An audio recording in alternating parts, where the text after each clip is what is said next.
त्यानंतर यांनी तामिळनाडूत काढा, इकडे काढा, तिकडे काढा, 3 डेऱ्या काढल्या. अरे पैसे आले कुठून? 16 वर्ष मंत्रिपद भोगले आणि ह्या भोगलेल्या मंत्रिपदातून जो काही वाईट प्रकारचा जो काही मालमत्ता हस्तगत केली त्याचा उपयोग करून इथे ह्या डेऱ्या स्थापन झाल्या. बरं, डेऱ्या स्थापन होऊन काय केलं? जेव्हा मी लहान होतो तेव्हा आमच्या घरात पुण्यात मी राहिला असताना सुद्धा फक्त कात्रा डेअरीचं नाव असायचं. आज कात्रा डेअरीचं नाव नामशेष करून या बाकी सरीच्या भंगारसुंगार डेऱ्या या मोठं करण्याचं काम इथं कुणी केलं असेल तर या तालुक्यातील या इथील जे कोणी नेते असतील. म्हणतो मित्रांनो, तुम्ही म्हणाल नाव का घेत नाही? काय माहिती का, त्यांच्या डेऱ्यांच्या टर्नओव्हर 3,000 कोटी. माझ्या कंपनी टर्नओव्हर तेवढ्या मोठ्या पैशात आहे.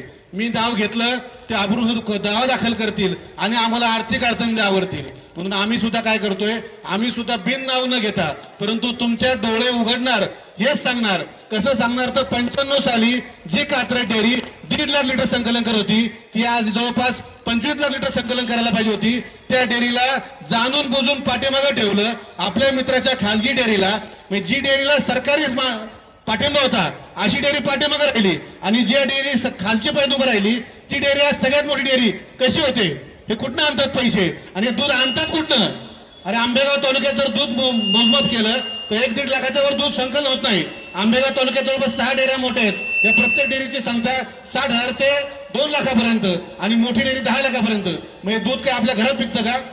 मित्रांनो, जेव्हा एखादा मुलगा जन्म घेतो तो 6 महिन्याचा होतो तेव्हा तिच्या दुधानंतर त्याला काय पाजते तर ते बाहेरचं दूध पाजते आणि त्याच्या आतड्याला पहिली पचन क्षमता टेस्टिंग होते ते बाहेरच्या दुधामध्ये आणि ह्या दुधामध्ये ते केमिकल टाकतात. त्याच्या आतड्याची क्षमता कॅन्सरमध्ये रूपांतरित होते.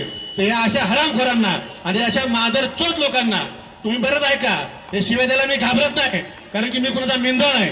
अशा हरामी लोकांना त्यांच्या ह्या करणीची फळं त्यांना देवाने दिल्लीच आहेत.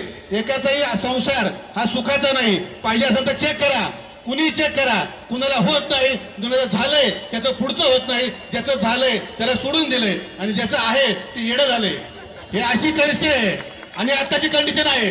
तुम्हाला पाहिजे असेल तर प्रत्येकाच्या घराचं कंडिशन चेक करा. आणि मी कधी पण बोलताना पूर्ण पुराणाशी बोलतो, अपूर्ण बोलतच नाही कारण की आमचा पिंडच नाही तो.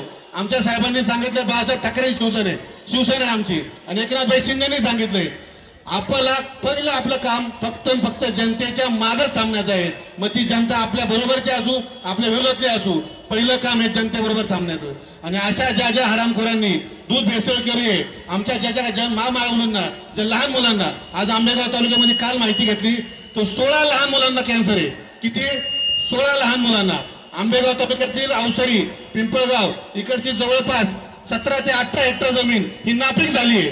कुणामुळे झाली, कशी झाली? आता हे सगळं काढलंय, तुम्हाला सगळं माहिती आहे, परंतु आपण घाबरतोय. अरे घाबरता कशाला? जन्म दिलेल्या बापाला आपण घाबरत नाही आणि मग तुम्ही घाबरता कोणाला? हे अशा हरामखोरांना घाबरता जे काल बरोबर स्कूटरवर फिरत होते, आज 3,000 कोटी टर्नओव्हर करतात. कशावर करतात? कुठून आले हे पैसे? हे हरामखोरांच्या सर्व प्रकारच्या ईडीचं वय झाल्या पाहिजेत, यांच्यावरची प्रत्येक प्रकारची कारवाई झाली पाहिजे आणि या सगळ्या कारवाई करणार आणि या सर्व कारवाई करायला भाग लावणार अशी सर्व आंबेगावची जनता आपल्या समोर बसली आहे. आणि मी तुम्हाला परत सांगतो, या सर्वांना जोपर्यंत कारवाई होणार नाही तोपर्यंत आपण सर्वांनी अजिबात शांत बसायचं नाही. या लोकांनी काय केलंय, आपल्या इथल्या लोकांना, जे लोक थोडे मोठे होतात त्या लोकांना सांगणार टँकर घे, 4 घे, 6 घे, देतो कर्ज, नंतर नोटीस पाठव, विक जमीन पण तूच घेणार, निलाव पण तूच करणार.